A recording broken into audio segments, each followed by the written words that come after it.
பப்பாளியினுடைய பூர்வீகம் மெக்சிகோவும் மத்திய அமெரிக்க பகுதிகளும் தான். அங்கிருந்த பப்பாளி எப்போ எப்படி கடல் கடந்து கண்டம் விட்டு கண்டம் வந்தது தெரிஞ்சுக்கலாமா? 15-16ஆம் நூற்றாண்டுகளில் கடற்பயணங்கள் அதிகமானது. அப்போது கடற்பயணிகள் அதிகமாக பாதிக்கப்பட்டது ஸ்கர்வி என்ற நோயால் தான். வைட்டமின் சி குறைபாட்டால் இந்த நோய் ஏற்படும். கடல் பயணங்களின் போது தோல் வறண்டு போகும், பல் ஈறுகளில் இரத்தம் வடியும், உடலில் சில இடங்களில் வெடிப்புகள் உருவாகும், இறுதியில் மரணம் கூட வரலாம். இந்த நோயிலிருந்து தப்பிக்க கடற்பயணிகள் சாப்பிட்ட பழங்களில் பப்பாளி முக்கியமானது.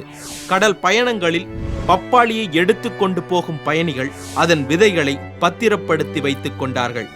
அவர்கள் புதிதாக காலடி எடுத்து வைக்கும் இடங்களில் அந்த விதைகளை போட்டு சோதனை செய்தார்கள். இப்படித்தான் பப்பாளி வெவ்வேறு கண்டங்களுக்கு பரவியது. தன்னையும் தன்னுடைய குழுவினரையும் ஸ்கர்வி நோயிலிருந்து பாதுகாத்து உயிர் கொடுத்தது பப்பாளிதான் என்று தலை சிறந்த கடல் பயணியான வாஸ்கோ ட காமா சொல்லி இருக்கிறார். அவர் பப்பாளி மரத்திற்கு கொடுத்த சிறப்பு பெயர் கோல்டன் ட்ரீ ஆஃப் லைஃப். உலகத்தை முதலாக சுற்றி வந்த கடல் பயணி போர்ச்சுகலை சேர்ந்த மெகலன். இந்த மெகலனும் அவருடைய குழுவினரும் கடல் பயணத்தின் போது பப்பாளி இலையையும் பப்பாளியையும் சாப்பிட்டு தான் உயிர் பிழைச்சாங்களாம். இது வரலாறு சொல்லும் தகவல்.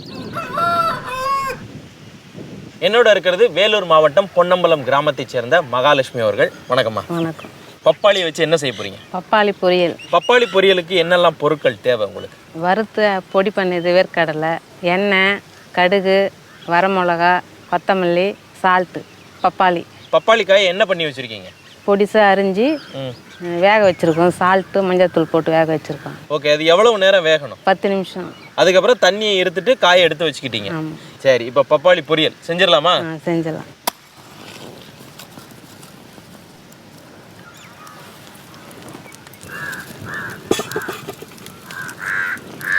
சட்டி காஞ்சிருச்சு இல்லையா? எண்ணெய் ஊற்றணும். இப்போ எண்ணெய் தாளிப்புக்கு இல்லையா? எண்ணெய் சூடான பிறகு கடுகு உளுத்தம் பருப்பு இல்லையாம்மா? கடுகு போட்டுருங்க. இப்போ கடுகு போட்டுருங்க, உளுத்தம் பருப்பு. இப்போ வத்தல் போடணும் இல்லையா? மிளகா வத்தல் எத்தனை போடுவீங்க? 4 வத்தல். இது காரத்துக்கு ஏற்ற மாதிரி நம்ம போட்டுக்கிறோம். ஆமாம்.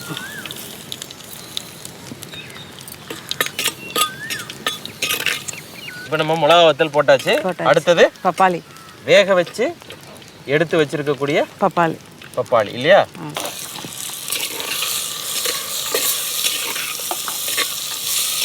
இது ஒரு பப்பாளி காய் இருக்குமா? ஒரு பப்பாளி.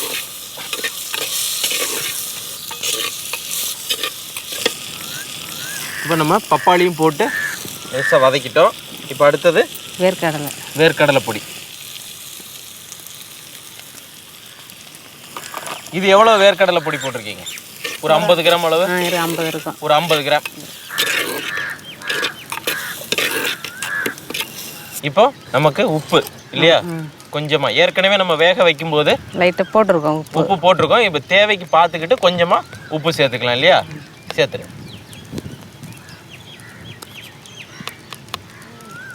ஓகே.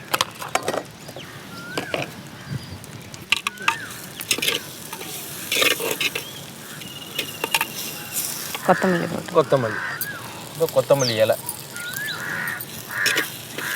அவ்வளோதான்.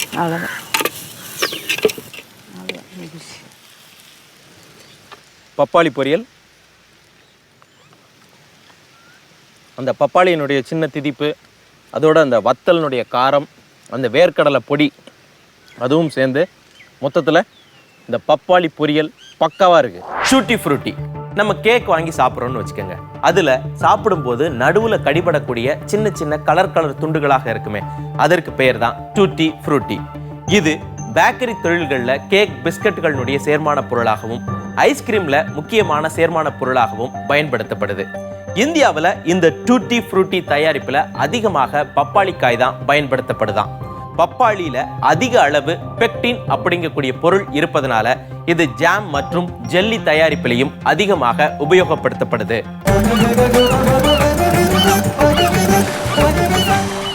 வினோபா பாவே இந்திய அறப்போராளி, மனித உரிமை ஆர்வலர், பூமிதான இயக்கத்தை தொடங்கி வைத்தவர். அதாவது இந்தியாவில் பெருநில உரிமையாளர்கள் நிலம் இல்லாதவர்களுக்கு தானாக முன்வந்து நிலத்தை நன்கொடையாக கொடுக்க வேண்டும் அப்படிங்கக்கூடிய சமூக இயக்கம் தான் பூமிதான இயக்கம். இந்த இயக்கம் ஆரம்பிக்கப்பட்டதற்கான காரணம் வினோபா பாவேயோட சின்ன வயசுல நடந்த ஒரு சம்பவம் தான் அப்படின்னு சொல்லப்படுது. வினோபா பாவே சின்ன பையனாக இருக்கிறப்போ அவரோட வீட்டு தோட்டத்துல ஒரு பப்பாளி மரம் நல்ல காய்ச்சிருந்தது. பழங்கள் பழுத்த பிறகு நான் இந்த பழங்களை பறிச்சு சாப்பிடவா அப்படின்னு வினோபா பாவே அவங்க அம்மா கிட்ட கேட்டாரு. அவங்க அம்மாவும் பழங்களை பறிச்சு கழுவி தோலை நீக்கி ஒரு பெரிய பாத்திரத்துல துண்டு துண்டாக வெட்டி போட்டாங்க. வினோபா பாவே ஒரு துண்டை ஆசையாக எடுத்து சாப்பிட போனாரு. அப்ப அவங்க அம்மா தடுத்தாங்க. வினோபா பாவே கிட்ட ஒரு கேள்வி கேட்டாங்க. நம்ம ஊர்ல எத்தனை பேர் வீட்டுல பப்பாளி மரம் இருக்குது? நம்ம வீட்டுல மட்டும்தான் அப்படின்னு வினோபா பாவே பதில் சொன்னாரு. அப்ப நீ மட்டும் இந்த பப்பாளியை சாப்பிடக்கூடாது இல்ல, ஊர்ல இருக்கிற உன்னுடைய நண்பர்களுக்கும் கொடுத்து சாப்பிட்றதுதானே நியாயம் அப்படின்னு அம்மா கேட்டாங்க. அப்போ வினோபா பாவே தன்னுடைய தவறை உணர்ந்தார். தன் நண்பர்களுக்கும் பப்பாளி பழத்தை பகிர்ந்து கொடுத்து சாப்பிட்டார். இந்த பப்பாளி பழ சம்பவம் தான் வினோபா பாவே பின்னாளில் பூமிதான இயக்கத்தை தொடங்குவதற்கு காரணமாக இருந்ததாம்.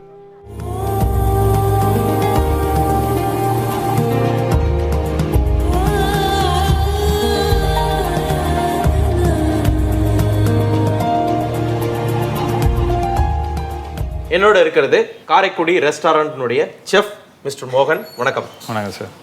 பப்பாளி வச்சு என்ன பண்ண போறீங்க? பப்பாளி குருமா. இந்த பப்பாளி குருமா எந்த ஸ்டைல்ல இருக்கும்? செட்டிநாடு ஸ்டைல். செட்டிநாடு ஸ்டைல்ல இருக்கும் இல்லையா? இதுக்கு தேவையான பொருட்கள் என்னெல்லாம்? வெங்காயம், தக்காளி, பப்பாளி, பச்சை மிளகா, மஞ்சத்தூள், ஆயிலு, கரம் மசாலா, சால்ட்டு, தனியா பவுட்ரு, சோம்பு பவுட்ரு, ஜீரா பவுட்ரு, தேங்காய் பால், கருவேப்பிலை, கொத்தமல்லி, அன்னாச்சிப்பூ, பூண்டு, இஞ்சி, சோம்பு, க்ளவுஸு, பட்டை, ஏலக்காய். செட்டிநாடு பப்பாளி குருமா செஞ்சிடலாமா? கண்டிப்பா.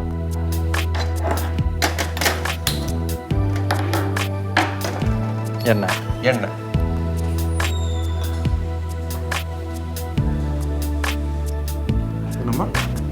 இதுல நம்ம வந்து பப்பாளியும் ஃப்ரை பண்ண போறதுனால கொஞ்சம் எண்ணெய் வந்து அதிகமாகவே போட்டிருக்கீங்க இல்லையா?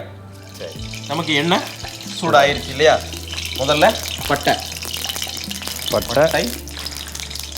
ஏலக்காய்,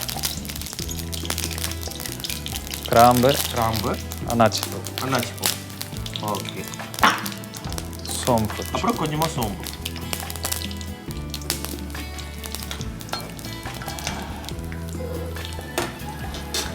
ஃப்ரை ஆனதுக்கப்புறம் கொஞ்சம் பச்சை மிளகா.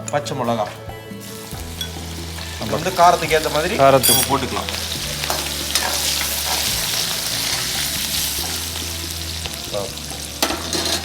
வெங்காயம். இது ஒரு பவுலுக்கு ஒரு பவுல் பெரிய வெங்காயம்.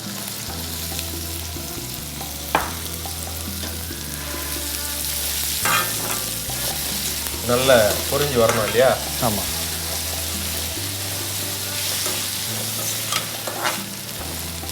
வெங்காயம் நல்லா ஃப்ரை ஆயிடுச்சு இல்லையா? ஆமாம். இப்போ அடுத்தது என்ன சேர்க்க போகிறோம்? பப்பாளியை சேர்க்க போகிறோம். இப்போ நம்ம இதில் பப்பாளியை சேர்க்குறோம்.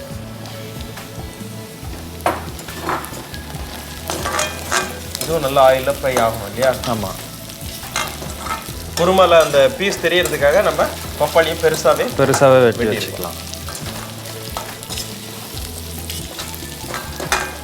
பப்பாளி கொஞ்சம் ஃப்ரை ஆனதுக்கப்புறம் கொஞ்சம் பூண்டு, கொஞ்சம் இஞ்சி. பப்பாளி லேசாக ஃப்ரை ஆனதுக்கு பிறகு பூண்டு இஞ்சியும் சேர்த்துட்டோம். ஆமாம். அப்புறம் கொஞ்சம் கருவேப்பிலை சேர்த்துக்கலாம். ஓகே.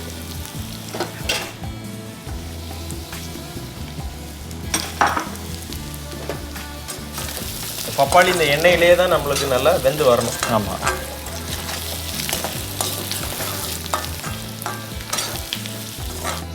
இப்போ நம்மளுக்கு பப்பாளி நல்லா வதங்கிடுச்சு இல்லையா? இப்போ தக்காளி.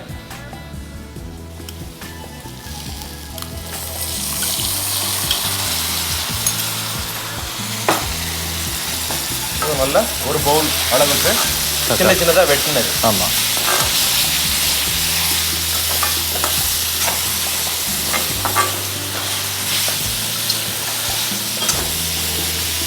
இப்போ கொஞ்சம் மஞ்சத்தூள் ஓகே, 1 ஸ்பூன் அளவு, 1 ஸ்பூன் அளவுக்கு மஞ்சத்தூள், உப்பு, தேவையான அளவு உப்பு. ஆமாம்.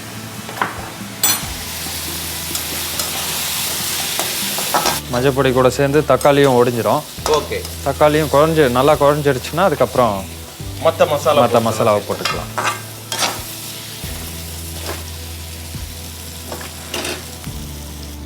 இது சோம்பு பவுடர், சோம்பு பவுடர் 1 ஸ்பூன், தனியா பவுடர் 2 ஸ்பூன் போட்டுக்கலாம். தனியா பவுடர், ஓகே, ஜீரகம் பவுடர் அது, ஓகே, இதுவும் 1 ஸ்பூன் போடும்.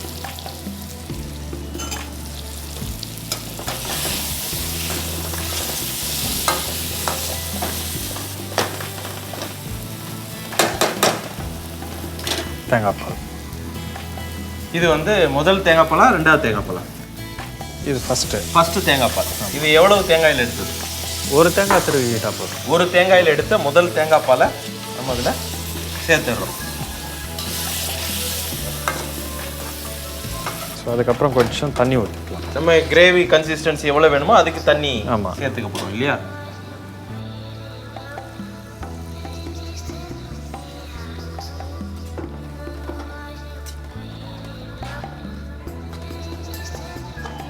எல்லா மசாலாவும் சேர்த்தாச்சு. இப்போ எவ்வளவு நேரம் இது வந்து கொதிக்கணும்? அதான் அந்த பச்சை வாசனை போகிற அளவுக்கு ஒரு 5 நிமிஷம் இல்லைனா 10 நிமிஷம் கொதிக்க வச்சா போதும். அந்த பச்சை வாசனை போயிடணும். ஆமாம். பப்பாளி பால். உலக அளவில் பப்பாளி பாலுக்கான தேவை இன்னைக்கு அதிகமாகவே இருக்குது. இது மருந்து, அழகு சாதன பொருட்கள், உணவுப் பொருட்கள் தயாரிப்புல பயன்படுத்தப்படுது. வெளிநாடுகளில் இறைச்சியை பதப்படுத்த இந்த பப்பாளி பாலை அதிக அளவில் உபயோகிக்கிறாங்க. ஒரு பப்பாளி மரம் தன்னுடைய 9வது மாதத்திலிருந்து 27வது மாதம் வரைக்கும் பால் கொடுக்குது. உலகின் பப்பாளி பால் தேவையில 1/3 பங்கை இந்தியா உற்பத்தி செய்யுது.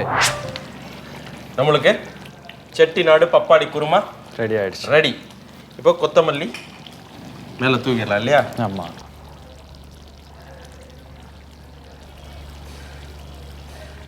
செட்டிநாடு பப்பாளி குருமா ரெடி ஆயிடுச்சு. வாவ், இந்த மசாலாவுடைய ஃப்ளேவர், அதோட தேங்காய் பால், பப்பாளியினுடைய சுவை எல்லாம் சேர்ந்து செட்டிநாடு பப்பாளி குருமா பலே.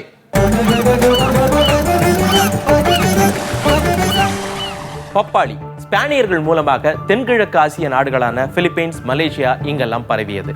அங்கிருந்து வந்த வணிகர்கள் மூலமாக இந்தியாவுக்கு இது பரவியதாக நம்பப்படுகிறது.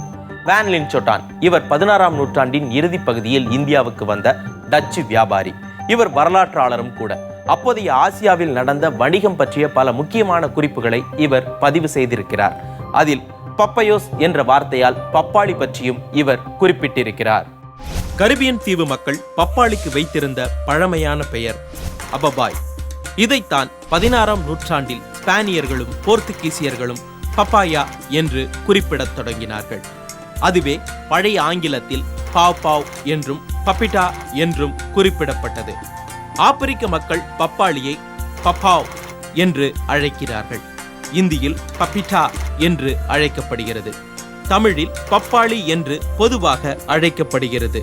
என்றாலும் ஒரு சில பகுதி மக்கள் மட்டும் இதை பரங்கிப்பழம் என்றே சொல்கிறார்கள். பரங்கியர்கள் கொண்டு வந்ததால் இந்த பெயர் பேச்சு வழக்கில் வந்திருக்கலாம் என்று ஆய்வாளர்கள் சொல்கிறார்கள். பப்பாளி காய வச்சு தாய்லாந்துல செய்யக்கூடிய சாலட்னுடைய பெயர் சோம்தாம். இதுல பப்பாளி காய் தான் பிரதானம். இனிப்புக்கு பனை வெல்லம், காரத்திற்கு மிளகாய், புளிப்புக்கு எலுமிச்சை சாறு, கொஞ்சம் உப்பு, மீன் சாஸ் இதெல்லாம் கலந்து தயாரிப்பாங்களாம். இதுல கூடுதலாக சில காய்கறிகளும் இறைச்சி துண்டுகளும் சேர்த்தும் தயாரிக்கிறது உண்டு. சரி, இந்த சோம்தாம் எப்படி செய்யறாங்க, இதனுடைய சுவை என்ன பாத்திரலாமா?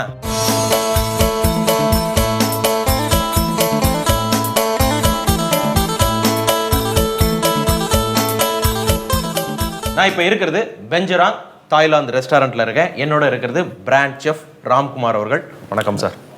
பப்பாயால தாய்லாந்து உணவு இல்லையா, அதை தான் இப்போ நீங்கள் செய்ய போகிறீங்க. அதுக்குனுடைய பேர் என்ன? நம்ம இன்றைக்கி வந்துட்டு பப்பாளி காய் அதை எடுத்து நம்ம ஒரு சாலட் பண்ண போகிறோம். அதோட பேர் வந்து சோம்தாம். இது வந்து தாய்லாந்து பேர் இல்லையா? சோம்தாம்ன்றது வந்து தாய்லாந்து பேர். இங்கிலீஷில் அதை நம்ம டிரான்ஸ்லேட் பண்ணோம்னா வந்து ரா பப்பாயா சாலட்.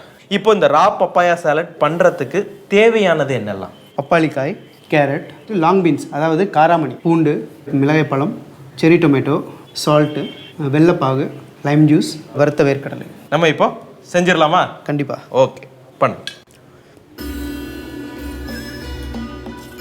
நம்ம சீவும் போது இந்த பச்சை கொஞ்சம் கூட இல்லாத மாதிரி பார்த்துக்கணும். ஓகே. ஏன்னா அந்த பச்சை தோல் இருந்துச்சுன்னா வந்து கசப்படிக்க ஆரம்பிச்சிடும். ஓகே. அப்புறம் சாப்பிடவே முடியாது. இது என்ன? இது வந்து பேரே வந்து அங்கே சோம்தாம் பீலர் தான் சொல்லுவாங்க. மெயினாக சோம்தாம் பீலர் இதுக்கு பேரே. ஓகே. இது எடுக்கும்போது வந்து நம்மளுக்கு வந்து ஒரு வெர்மிசிலி மாதிரி இல்லையா, அப்படியே நல்ல நூலாக அப்படியே வரும். அதை வந்துட்டு நம்ம அப்படியே சாலடில் போட்டு எடுத்து சாப்பிட்றது அப்படியே நூடுல் மாதிரி இருக்கும். நூடுல் மாதிரி வரும். ஆமாம். ஓகே. இப்போ நீங்கள் நூலாக தான் எடுக்க போகிறீங்க.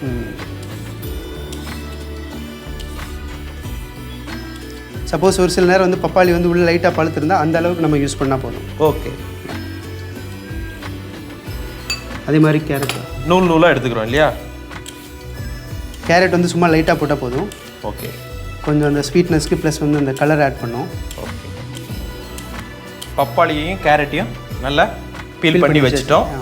இனிமே இது எல்லாத்தையும் போட்டு மசாலாவோட மிக்ஸ் பண்ணுறது தான். இந்த உரலில் போட்டு இடிக்க போகிறீங்க. ஃபர்ஸ்ட் இந்த உரலில் என்ன போட போகிறீங்க? ஃபர்ஸ்ட் இந்த வந்துட்டு நம்ம வந்து பூண்டு போட போகிறோம். பூண்டு இல்லையா? நம்ம ஒரு 3லேருந்து 4 பல் வரைக்கும் போட்டுக்கலாம்.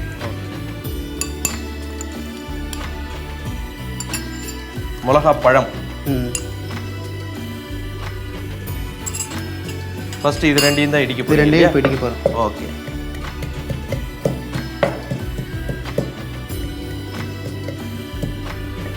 பூண்டும் மிளகாய் பழம் ரெண்டையும் போட்டு நம்ம வந்து இடிச்சிருக்கோம். இதுக்கு அடுத்தது என்ன போடணும்? அடுத்து நம்ம காராமணி போட போகிறோம். நமக்கு எவ்வளோ வேணுமோ போட்டுக்கலாம். இதில் வந்து ரூல்ஸ் எதுவும் கிடையாது. நம்ம என்ன பிடிக்குமோ, இப்போ காராமணி நிறையா பிடிக்குன்னா காராமணி நிறையா சேர்த்துக்கலாம். ஓகே. அடுத்தது தக்காளி பழம். தக்காளி. இதுவும் அதே மாதிரி சரி. டொமேட்டோ வந்து போட்டுக்கிறோம். இதையும் நம்ம இடிக்க போகிறோம் இல்லையா? இது இடிக்க போகிறோம்.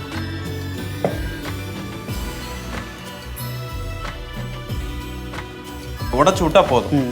ஓகே. இப்போ அடுத்தது என்ன போட போகிறோம்? அடுத்து வந்து நம்ம சாஸ் எல்லாம் ஆட் பண்ண போகிறோம். ஓகே. முதல்ல லெமன் ஜூஸ். லெமன் ஜூஸ் நம்ம 2 டேபிள் ஸ்பூன் லெமன் ஜூஸ் சேர்க்குறோம். ஓகே. அடுத்து நம்ம வந்து வெள்ளைப்பாகு சேர்க்கணும். வெள்ளைப்பாகு. அதுவும் அதே அளவு. ஒரு புளிப்பு, ஒரு இனிப்பு, வெள்ளைப்பாகும் சேர்த்துட்டோம் இல்லையா? ஓகே. அடுத்தது என்ன சேர்க்கணும்? உப்பு சேர்க்க போகிறோம். உப்பு. இது நம்ம அளவு பார்த்து சேர்க்கணுமா? அளவு பார்த்து நம்ம டேஸ்ட்டுக்கு ஏற்ற மாதிரி. இந்த அளவுக்கு வந்துட்டு ஒரு 1/2 டீஸ்பூன் போட்டால் போதும். 1/2 டீஸ்பூன் போட்டால் போதும். பீல் பண்ணி வச்சுருந்த கேரட்டும் பப்பாயும் போட போகிறோம். இப்போ சேர்த்துடலாமா? சேர்த்துடலாம். ஓகே. பப்பாயாவும் கேரட்டையும் பீல் பண்ணதையும் நம்ம சேர்த்துட்டோம் இல்லையா? ஓகே. இதை நம்ம திரும்ப ஒரு வாட்டி இப்போ நம்ம இதை இடிக்க போகிறோம். லைட்டாக க்ரஷ் பண்ண போகிறோம்.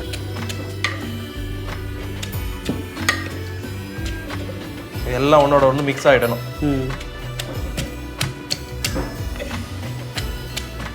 இவ்வளோ இடிச்சா போதும். இவ்வளோ இடிச்சா போதும். இதுக்கப்புறம் ரோஸ்டட் பீனட் இடிச்சு வச்சிருக்கக்கூடிய வேர்க்கடலை சேர்த்துடலாம்.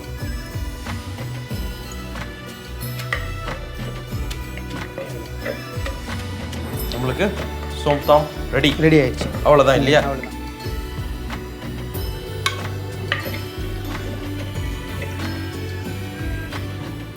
சோம்தாம் அப்படிங்கக்கூடிய பப்பாளிக்காய் சாலட்டை கம்போடிய மக்கள் பாக் ஹாங் அப்படிங்கக்கூடிய பெயர்ல அழைக்கிறாங்க. வியட்நாம் மக்கள் கொய் டுடு அப்படிங்கக்கூடிய பெயர்ல சொல்றாங்க. லாவோ மக்கள் டாம் சோம் அப்படிங்கக்கூடிய பெயர்ல இத சொல்றாங்க. இந்த பப்பாளிக்காய் சாலட்டை கண்டுபிடிச்சது நாங்க தான் அப்படின்னு லாவோ மக்களும் தாய்லாந்து மக்களும் பல நூற்றாண்டுகளாக சண்டை போட்டுக்கிட்டே இருக்காங்களாம். தாய்லாந்து சோம்தாம் டேஸ்ட் பார்க்க போறேன்.